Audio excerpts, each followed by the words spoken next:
Olá, eu sou o Lucas Stanislau e esse é o BDF Entrevista. Em 1955, há exatos 70 anos, o Brasil vivia uma das suas piores crises políticas da história. O suicídio de Getúlio Vargas, um ano antes de 54, abriu uma crise na sucessão da presidência e acirrou a sanha das forças golpistas que viram nesse vácuo de poder uma oportunidade para chegar ao Catete, ao Palácio do Catete, então sede do governo, por vias rápidas. Mas, ironicamente, o que impediu o golpe nessa época foi justamente um outro golpe. Um movimento orquestrado pelo então desconhecido Marechal Henrique Teixeira Lott barrou as forças golpistas e restabeleceu a ordem democrática no país. Mas o que queria esse movimento, quais foram as suas implicações e quem era esse então Marechal desconhecido? Está aqui a pessoa que pode responder todas essas perguntas para a gente, o nosso convidado de hoje, o jornalista Wagner William, autor da biografia do Marechal Teixeira Lott, o Soldado Absoluto. Wagner, bem-vindo ao BDF Entrevista, obrigado pela sua presença. Lucas, eu que agradeço, obrigado pelo convite, agradeço também a direção da do BDF pelo convite. Muito bem, o Wagner que é autor desse livro aqui, vou até já aproveitar para mostrar para a nossa audiência, Wagner, a capa da sua biografia, O Soldado Absoluto, uma biografia do Marechal Henrique Teixeira Lott, livro de 2005, finalista do Prêmio Jabuti, né? E como Sim. A gente comentava, está na sua 8ª edição já, e aí dialogando bastante com os momentos atuais da política brasileira, muito, né? Recentes, muito, né? Desde 2016 para cá. A gente vai falar muito disso também, desses outros assuntos. Mas, Wagner, para a gente começar, eu queria que você desse um contexto para a gente de como que era esse convulsionado mundo político brasileiro de 54 a 55. Eu falei aqui do suicídio do Getúlio, das forças golpistas, mas quem eram essas forças políticas? Explica pra gente o que eram os udenistas, quem era o Carlos Lacerda, como é que essas forças se digladiavam ali nesse período histórico? O contexto tem que começar pelo governo Getúlio Vargas, né? Com a oposição fortíssima do Lacerda, da UDN, que tinha o apelido de banda de música, de tamanho barulho que fazia, né? Mas era uma oposição, e outro dia eu estava lendo sobre isso, e alguns artigos, era uma oposição pelo menos que usava garfo e faca, sabia comer com talher, né? Porque hoje em dia... Mas, não, vamos ficar no Getúlio. O Getúlio estava com uma forte oposição, a UDN já brindava sua renúncia, Sim. Aí o suicídio provocou aquela comoção popular enorme, e o Café Filho, há detalhes da posse do Café Filho, o Café Filho foi sozinho, passou no meio de uma feira com tomates sendo jogados no carro dele para chegar no Palácio Laranjeiras para poder assumir, né? E daí foram chegando outras pessoas, mas ninguém imediatamente, ao contrário do que aconteceria se fosse um impeachment ou uma renúncia claro. do Getúlio, claro, aí toda a turma estaria em volta, mas não, o pessoal abandonou, deixou o Café Filho por alguns dias sozinho também. E a grande preocupação era o seguinte: naquela época, o ministro da Guerra, ou o ministro do Exército, né, que é como depois passou a ser chamado, era tinha que ser um posto-chave. Não poderiam pegar alguém antigetulista ferrenho. Nem aceitariam um getulista, né? Então tinha que ser alguém absolutamente neutro. Então foram com o almanaque do Exército e chegaram ao nome do Lott, que era um militar só. Pois é, Wagner, no seu livro fica bem claro isso, que não era só na política que essa divisão, em termos gerais, getulistas e antigetulistas se dava. No Exército também, nas Forças Armadas também, né? Tinha o grupo, a ala nacionalista e a chamada Cruzada Democrática, né? Explica pra gente a diferença desses dois grupos. Até hoje não tem era a ala nacionalista, até hoje não tem um nome bonito. Ou eram os entreguistas, ou eram os... Sim. né? Sim. E que era, obviamente, o pessoal defensor. Lott é um dos maiores, aliás, a Petrobras continua hoje, tem que dizer depois, no governo Juscelino, por causa do Lott, né? E defensores da Petrobras, defensores da exploração pelo país, das riquezas do país, aquele Getúlio de 50 a 54, muito mais nacionalista e mais centrado num desenvolvimentismo, né? Claro. Então era essa ala contra uma ala que é absolutamente liberal e vamos privatizar tudo e vamos ser amigos dos Estados Unidos. Claro. Havia essa franca divisão. Pois é, Wagner, mas agora, voltando para essa formação desse governo do Café Filho, né, que era então vice do Getúlio. Café Filho, inclusive, aliado ao PSP do Adhemar de Barros, né, então governador de São Paulo, Partido Social Progressista, se não me equivoco, Eu acredito que sim. Do PSP do Adhemar de Barros.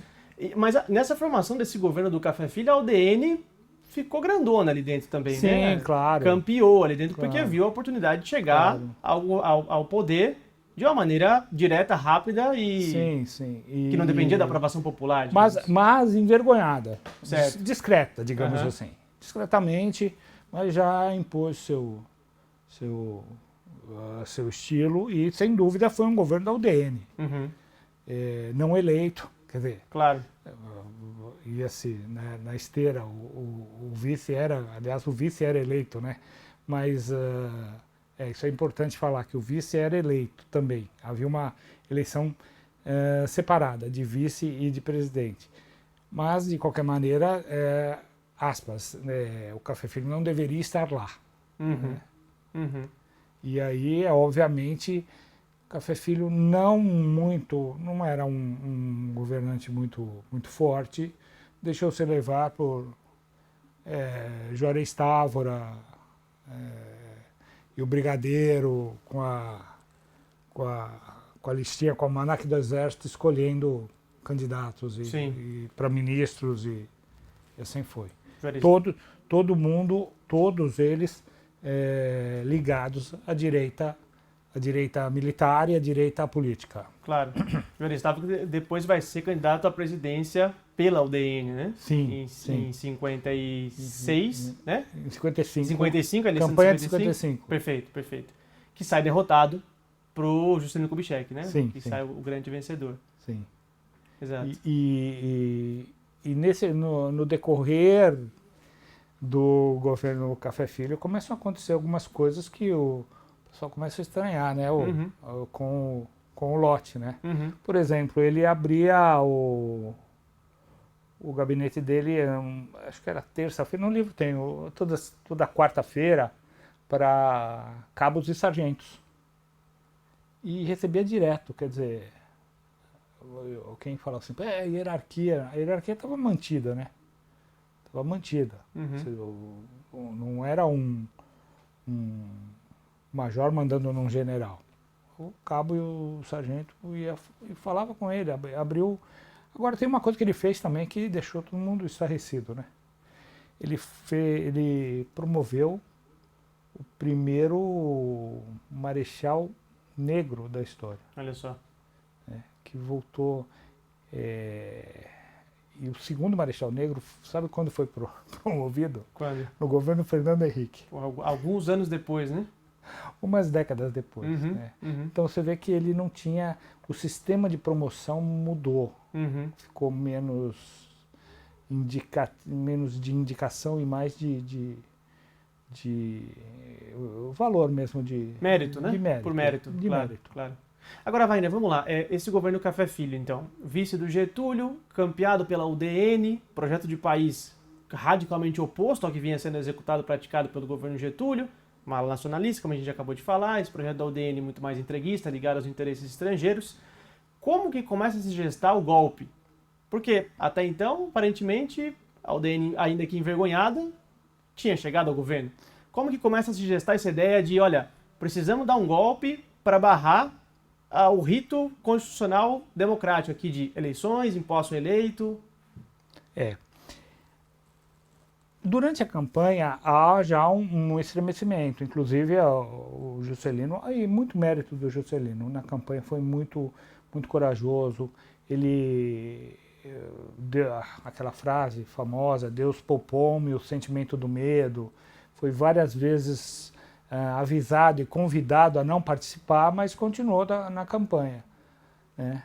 E nessa campanha a gente já percebia que havia alguma coisa errada, porque o Lott era sempre perguntado pelos jornalistas se como é que o vencedor vai tomar posse, assim, e toda vez o resultado das urnas será respeitado, o resultado das urnas será respeitado.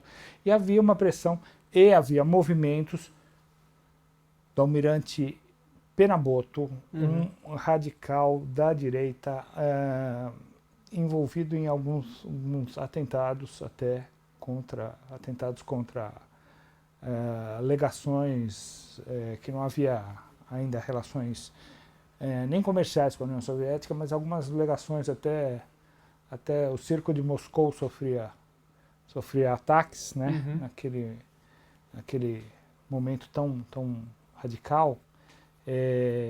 Ou seja, um anticomunista ferrenho.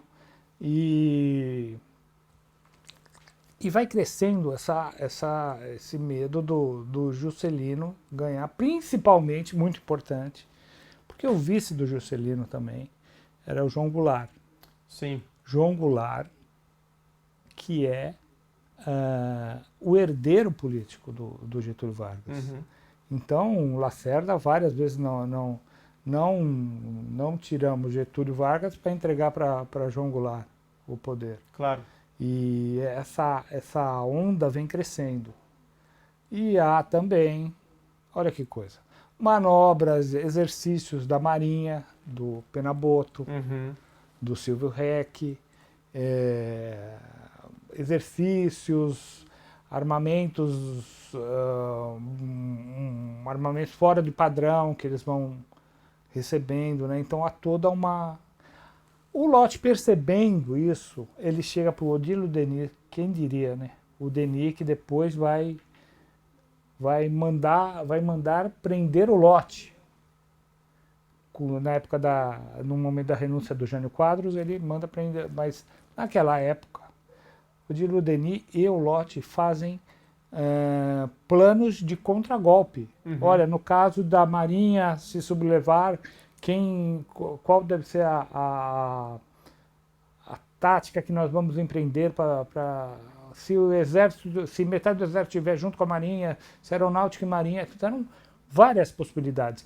Quando não há um movimento, isso é importante,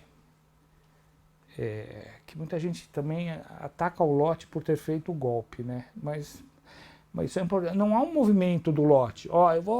Ele sempre fica no contra-ataque. Ele se prepara para um contra-ataque e para um contragolpe. E, Lucas, o ponto-chave é o seguinte: eleição. Claro. Eleição, estamos lá, e é muito legal você ler os jornais do dia, porque no primeiro dia de eleição não há nada, no segundo dia o Juarez está em primeiro, não há nenhum comentário, aí o Juscelino vira e ganha. Quando ele ganha, começa assim: não teve maioria absoluta. Sim. Esse foi um argumento ali fundamental para a direita alegar a necessidade da quebra da ordem constitucional, Sim. né? Porque Agora, não se precisava de 50% mais um para vencer. Não precisava constitucionalmente, não Sim. precisava. Agora, o mais engraçado é o seguinte: Getúlio ganhou sem maioria absoluta. Claro. E Jânio Quadros, ao contrário do que se diz, que o Jânio foi um fenômeno tal, ficou. A fama do Jânio Quadros ficou porque não houve eleição depois. Então só se lembrava. Na campanha de 60 como ele ficaríamos quase 30 anos sem votar. Todo mundo fala, o Jânio Quadros ganhou por uma... Não, o Jânio Quadros teve 48% dos votos. Sim. 48% dos votos. Se fosse hoje, teria segundo turno. Segundo turno, com certeza. Né? E esse momento, eles pegam um ponto que não estava previsto na Constituição, e criam. Não teve maioria absoluta. E outro que eles tentaram falar assim: o voto dos comunistas tem que ser anulado. Essa era sensacional, né? Como se tivesse na testa: sou comunista. Claro. Ou seja, Só não pediram voto impresso. Claro, claro. Não, um argumento completamente tapetão, né? Tapetão. Exato. Mas o que me chama a atenção, Wagner, nessa eleição é que, assim, de fato, o Juscelino teve, acho que 36% dos votos. 36. Que é um coeficiente, uma cifra bem baixa, né? Se constitucionalmente dava a vitória para ele, garantia a vitória para ele, mas é uma cifra baixa. O mais votado dessa eleição, porque como você já falou, para presidente e para vice se votava separado, o mais votado da eleição foi o João Goulart, com 44%, quase 45% dos votos. Né? O mais votado foi o João Goulart. O vencedor da eleição foi o Jango, né? Acho que na memória ainda muito do Getúlio, do que vinha do governo do PTB, né? O mais votado foi o João Goulart. Aí a gente tem que lembrar o seguinte, a eleição é 3 de outubro e a posse é 31 de janeiro. É um convite para um golpe, né? Claro. E aí começa o Lacerda, um artigo atrás do outro. O Lacerda tinha um jornal que não vendia muito, mas tinha o jornal dele lá, a Tribuna da Imprensa, e todos os militares apoiando, né? E a Marinha se preparando, né? Então, até que Café Filho, isso aí fica meio estranho cravar, né? Mas Café Filho inventa Não, o Café Filho tem um mal-estar, claro, que é potencializado como um super ataque cardíaco. Ele vai para o hospital, e fica no hospital e tem fotos dele. Isso aí tem fotos no cruzeiro dele, fumando lá no quarto dele, cercado de gente, fazendo reuniões. E, ao que tudo indica, o Café não teve determinação para seguir em frente com o golpe e assumiu provisoriamente o Carlos Luz, presidente da Câmara. Certo. Linha constitucional perfeita. Carlos Luz era do mesmo partido do Juscelino, PSD. Que não tem nada a ver com o PSD de hoje. Nada a ver. E o Carlos Luz assume e já coloca o lote de lado, porque sabiam que o único que queria cumprir a vontade das urnas era o lote. Era o sujeito mais legalista, né, desse governo. E aí acontece a morte de um general muito importante, general Canrobert Pereira, e no enterro, o coronel Jurandir Bizarria Mamed pede a palavra e faz um discurso violento contra a posse do Juscelino. Num enterro de uma pessoa que não tinha tanta ligação, que era um general, um coronel. Vai vendo. O coronel pega e faz um discurso contra a posse do Juscelino, ou seja, aí o Lott observa que havia um planejamento para alguns discursarem, inclusive o próprio Lott, mas no fim o Bizarria Mamed pede a palavra e faz esse discurso. Aí, no dia seguinte, o Lott já está Como hierarquia e disciplina eram fundamentais no Exército, o Mamed estava emprestado à Escola Superior de Guerra, então ele não podia ser punido diretamente. Então o Lott vai ao superior e pede, não há o que punir, o que aconteceu.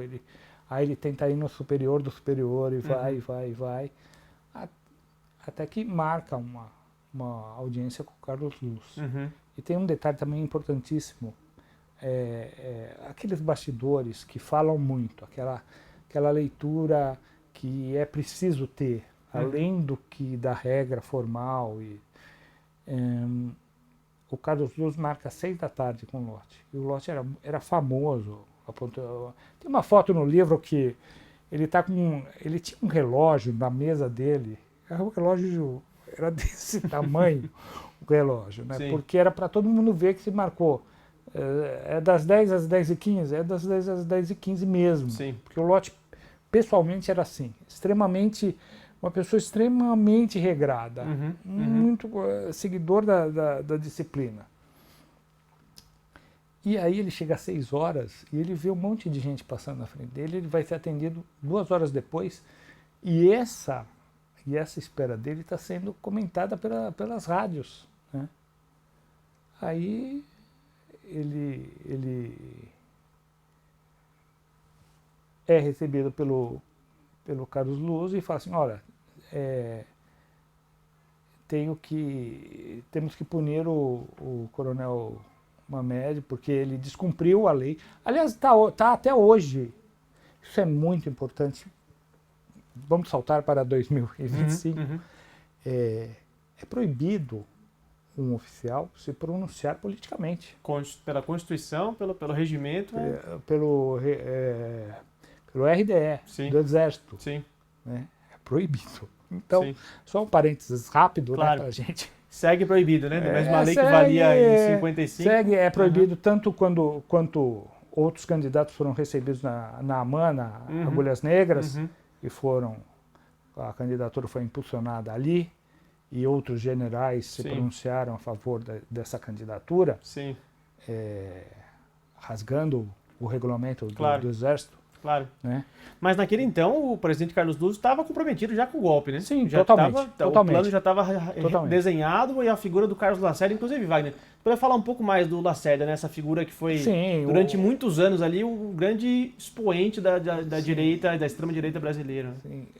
Só para terminar, o Carlos Luz, não há o que punir, ele falou assim, então eu não sirvo a presidente golpista, o Lott fala. Aí, então sua demissão já está acertada, você será substituído, já está tudo certo, a demissão dele já estava.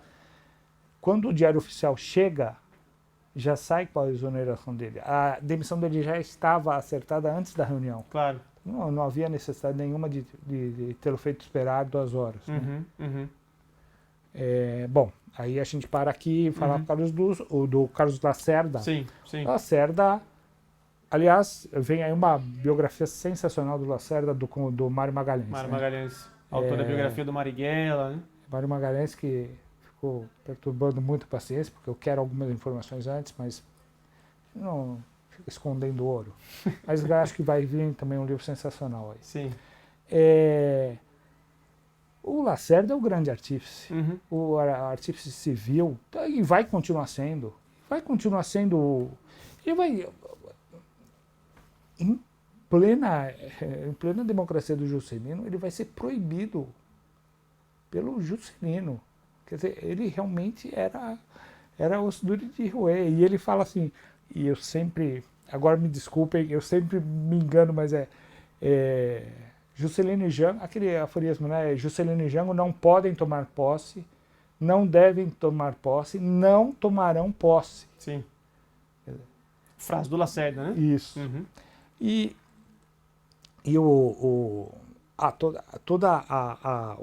esquema provavelmente a ideia do golpe branco que eles falaram, esse nome também, mas era o nome da época. Que péssimo gosto. Era o nome que eles colocaram, né? Era usar aspas a Constituição para impedir a posse. Isso tem muita semelhança com 2016. Sim. Muita semelhança. Eles tentaram fazer, aspas, legalmente, não conseguiram, aí partiram para carregar navios de marinha e um pedido absurdo de armamento e já uma movimentação mesmo principalmente com a marinha. E o Lacerda já se acertando com os militares golpistas da época. E aí na manhã do 11 de novembro, então, ocorre o levante. Quando o Lott ele sai da demissão, volta para casa, há um movimento de generais legalistas. Que época boa, né? O movimento de generais legalistas fala assim, não, isso não está certo. Claro. Porque fala assim, como que um coronel, essa crise inteira por causa de um coronel que resolve fazer um discurso num velório. enfim, não há nenhum respeito nenhum, né? Claro, fora de contexto, fora deslocado. Né? Aí, esse grupo de generais convence o Lott, porque o grande problema dele é falar assim, não, mas eu que defendi a Constituição o tempo todo, eu vou dar um golpe. Vou golpeá-la? Uhum. Aí ele manda todo mundo embora, diz que vai dormir, não consegue dormir, vê que eles ainda estão reunidos na Vila Militar, manda um carro aqui, vamos. Quando ele chega no Ministério da Guerra, os planos já estão prontos. Claro. E ele tem uma assessoria muito boa do coronel Carlos Ramos de Alencar, que sai entrando em contato com todas as guarnições. Olha, o ministro, porque é o seguinte, é importante também, a posse ficou para o dia seguinte, então o ministro ainda era ele. O ministro Lott está fazendo os movimentos para preservar o resultado da eleição. Vocês estão com a gente? Aí é quartel, divisão, uma atrás da outra, apoiando o Lott. Apoiando. Sul, Nordeste, Norte, todo mundo apoiando. Então aí sai para dominar a capital. Né? Isso, pegos de surpresa a rapidez foi importante. Claro. Né? Todos fogem para o cruzador Tamandaré. Pois é, e tem essa passagem, né, que foram disparados tiros, né, na Baía de Guanabara. Olha, a última vez, você que mora no Rio, a última vez que o Forte de Copacabana disparou foi em 11 de novembro de 55. Contra os golpistas refugiados. E aí a gente entra numa coisa que eu falo assim, eu fico, em termos de reação, o Lott não teve uma reação brasileira, não. Ele determinou que se atirasse para afundar. Mas tanto o Forte do Leme, que atirava em obus, aquele tiro curvo, como o Forte de Copacabana. O Forte de Copacabana estava com medo porque havia outros navios, né, no meio e não há uma comprovação disso. Mas no meu livro eu tenho depoimentos das pessoas e documentos que o Forte do Leme errou de propósito. Não, vamos ser. Vamos só afugentar. Aquela brasileirada, né? Eles vão voltar, E o Forte de Copacabana não. Tinha um nevoeiro, tinha um cargueiro italiano também, que o cruzador Tamandaré espertamente aproveita e usa como escudo, né? Mas é um momento determinante dessa personalidade do Lott. Sim. Porque nossos golpes são muito amigáveis, não? E ele veio com uma postura bem radical. Atirem para acertar. Claro. Agora, Wagner, vamos explorar essa análise que você ensaiou aí na última resposta sobre 2016, porque de fato, lendo o seu livro e revisitando esse período, a gente fica com essa sensação, principalmente a gente que trabalhou em 2016, a gente não era jornalista em 55, mas era em 2016 e cobriu e acompanhou todo o processo de impeachment do golpe da derrubada da ex-presidenta Dilma. Quais os paralelos você consegue traçar daí, desses dois momentos, e conta pra gente por que seu livro começou a vender muito mais depois de 2016, tem essa relação. Nós conversamos nos bastidores, mas em 2005 ele sai, ele é indicado para o Jabuti, ele dá uma segunda edição imediata, e aí tempos de democracia, né, tempos de paz, de uma paz a presidente eleição, quem ganha leva, fica rotineiramente calmo, né, o processo, e ninguém questiona resultado de urna nenhuma, né, e em 2010, mais ou menos, o livro está esgotado e não há nem procura, nem interesse da editora para refazer. Acontece que em 2016, Lucas, começa a explodir explodem artigos. Não, mas esse movimento parece muito o que aconteceu em 1955. Realmente não há alguma cor, não há ponto para se derrubar um presidente, como depois assumiram que era verdade, né? Claro. Então vamos chamar... Vamos lá, em 55 podiam ter acusado de pedalada fiscal do Juscelino. Não, deu pedalada fiscal lá em Minas, quando era governador. Sei lá, entendeu? Isso é muito... E é uma coisa... Para você ver, hoje se fala em lawfare, mas olha, foi meio um lawfare, um ensaio de lawfare, o que se tentou fazer com o Juscelino, que o Lott impediu. E muitas semelhanças, muitos artigos, aí o livro 2016 tem uma edição nova, 2017, 2018, praticamente uma edição nova por ano. Estava na segunda e hoje está na oitava. Oitava edição. E hoje estou aqui falando sobre o livro. Claro.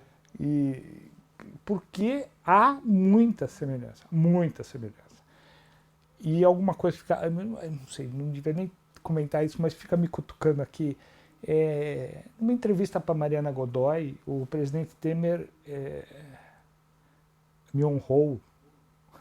A Mariana Godoy, quando estava na Rede TV ainda, ela perguntou para o Temer assim, quais livros o senhor indicaria para se entender o Brasil. Então o Temer citou os livros de sempre, né? Casa Grande Senzala, Gilberto Freire, o Lira Neto, os livros de Getúlio. E ele falou assim, não, mas há um livro também que diz muito sobre o Brasil que se chama O Soldado Absoluto. Isso ele já era presidente? Já havia ocorrido impeachment? Já presidente. Aí eu fico pensando assim, pô, como os que ele citou, quem sou eu na fila do pão, né? Eu fico sempre com essa dúvida na minha cabeça. Fico sempre... Um dia ainda vou cruzar com o Temer e perguntar. Fazer a pergunta para ele. Para ele. Se influenciou na derrubada do golpe contra Dilma Rousseff. Leu antes ou depois? Wagner, agora voltando para aquele momento ali, né? Desbaratado o golpe, Nereu Ramos assume a presidência. Sim. Mesma coisa. Pela linha sucessória. E era uma linha sucessória meio... Claro. Era uma reta meio torta, claro. Né? Porque é o seguinte, o vice-presidente do Brasil era o presidente do Senado. Então o vice-presidente do Senado, Nereu Ramos, era o quarto na linha sucessória. Ele assume, o café fica bom, o café filho fica bom. Se recupera. Ele quer assumir de novo. Importante também. O Carlos Luz, o Lott só, aí sim, aí já Constituição rasgada, tal, o Lott só dá posse ao Nereu Ramos após o Congresso votar o impeachment do Carlos Luz, para tentar, na consciência do Lott, pelo menos dar vamos tentar seguir uma legalidade constitucional claro. A mais próxima possível. Claro. Né? Então, o Carlos Luz sofre o impeachment, o café filho fica bom, o Brasil continua com 2 presidentes. Sim. Aí sim, aí foi carteirada do Lott. Claro. Eles vão conversar e falam assim, não, mas eu volto para assumir. O café filho fala, não, eu vou voltar para assumir. Falou assim, não, senhor, isso não seria bom a essa altura dos acontecimentos que o senhor assumisse. Não, vou assumir. Aí a carteirada do Lott tem que reconhecer. Sim. Ele manda tanques e a imagem é impressionante, são fotos da revista Manchete, são alguns tanques em Copacabana, cercando o prédio do Café Filho. Que no dia que ia sair, olhou pela janela e viu aqueles tanques e resolveu ficar em casa. Mudou de ideia. E depois, não, presidente, o Juscelino vai anistiar todos eles, né? Os golpistas. Então... Juscelino é esse homem que compõe, que dialoga. Mas é preciso dizer... Lucas, acho que vamos ter 5 horas de programa. É preciso dizer que o Juscelino toma posse 31 de janeiro. Sim. Agora eu não me lembro direito, mas 1 semana ou 2 semanas depois é carnaval. No sábado de carnaval, roubam-se aviões e os golpistas queriam derrubar o governo Juscelino com 2 semanas, ou com 1 semana. Não foi 8 de janeiro, foi em fevereiro. Sim. Tá? Gente, olha, falando sério, tem paralelismos históricos. Tem muita né, semelhança, muita semelhança. Aí eles querem derrubar o Juscelino. Vão para Jacareacanga, para a base de Jacareacanga, e ficam esperando as adesões. Né?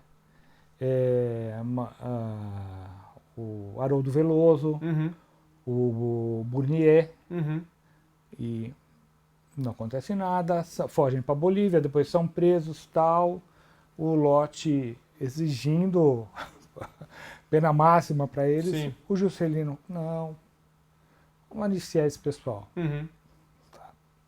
1959, roubam um avião, vão para Aragarças. Nova tentativa de golpe. Nova tentativa. Quem? Os mesmos. O Burnier, que depois vai entrar na lista da Comissão Nacional da Verdade como torturador. Por exemplo, essa turma desse naipe. Aí o Juscelino fala assim, não, agora não vou iniciar, né? Não dá, pô, já iniciei uma vez. Só que ele é substituído, o Juscelino, legalmente, pelo Jânio Quadros. Jânio Quadros que concorreu com o Lott também. Exato. Por isso que eu estou pedindo 5 horas de entrevista. Mas vamos falar dessa campanha, vai longe. Esse dá outro BDF entrevista, né, velho? Aí o Jânio anistia esse pessoal. Que vai ser o mesmo pessoal que vai dar o golpe de 64. Então, era o seguinte, era só o povo lá no comecinho, chegar para o Juscelino e começar a gritar, sem anistia para ele. E, de novo, mais um momento histórico similar. Claro. É inacreditável e quando eu fui percebendo aliás, veio mais de artigos, eu me lembro o primeiro de todos foi o Paulo Henrique Amorim. Escreveu um artigo que, olha, o que está acontecendo hoje parece muito com... E aí veio uma esteira de artigos, começaram a procurar o livro deu outro... É impressionante mesmo como essa pauta da anistia. A gente recebeu aqui há algumas semanas um historiador, Francisco Coutinho de Moraes, que fala sobre a Revolução de 30 e em 32 como Getúlio anistia os paulistas, que depois também vão ameaçar o governo dele quase sempre, e depois também em 50 vão voltar. Essa pauta da anistia tá sempre na história brasileira e no presente também, né? Sim. Wagner, queria um dia fazer um programa de 5 horas com você, mas acho que hoje o nosso tempo está chegando ao final, então quero te agradecer muito pela presença. Foi muito bom te ouvir sobre esse tema e muito bom papo. Tá certo. Muito obrigado BDF. Estamos aí, hein? Depois a gente volta para a segunda parte. Com certeza. Quero marcar um para falar sobre a campanha de 60, que também tem muita história boa, né? Campanha inacreditável. De leste a oeste, de sul a norte, como é que é? O jingle do nossa Lott. bandeira Marechal Teixeira Lott. Essa campanha que foi parada pelos comunistas, tem várias histórias interessantes também. A campanha que ele fazia assim, chegava os assessores e olha, não fale sobre o grande sonho dele que era acabar com o colégio particular. Sim. Podia ter colégio particular, mas ia ter um colégio bancado pelo governo, e ele falou, não fale aqui em Santa Catarina, não comente sobre isso, que os colégios são muito fortes, colégios particulares. Aí ele, no fim do discurso, e me pediram para não falar, mas eu vou falar aqui. E foi assim, uma autossabotagem. O Jânio dizia, né, Guilherme, as cidades que eu não vou, manda o Lott no meu lugar. Não precisa ir, porque meu adversário já foi, entendeu?